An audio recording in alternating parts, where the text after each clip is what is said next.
اسرائیل نے غزہ پر فضا، سمندر اور زمین سے حملہ کرنے کی تیاری شروع کر دی۔ اسرائیلی طیاروں کی وحشیانہ بمباری سے فلسطینی شہداء کی تعداد 3000 تک پہنچ گئی۔ حماس نے جوابی کارروائی کے لیے تیاریوں کی ویڈیو جاری کر دی۔ فرضی ویڈیو میں ٹینکوں کو نشانہ بناتے دکھایا گیا ہے۔ اسماعیل ہانیہ کا اسرائیل کے ناپاک عزائم ناکام بنانے کا اعلان۔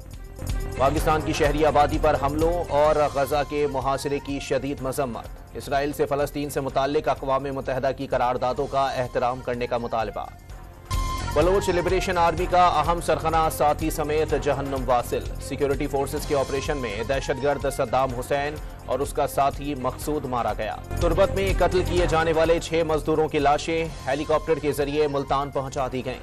نگراں وزیر اعلیٰ بلوچستان نے مزدوروں کی میتوں کو روانہ کیا۔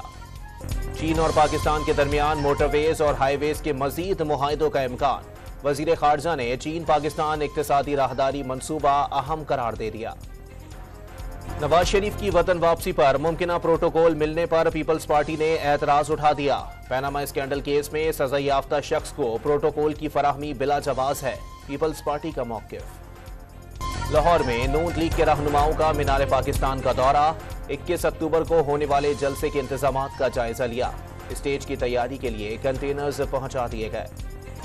ایم کیو ایم آج کراچی میں سیاسی قوت کا مظاہرہ کرے گی۔ اورنگی ٹاؤن میں جلسے کی تیاریاں مکمل، پنڈال کرسیوں سے سجا دیا گیا، اسٹیج بھی تیار۔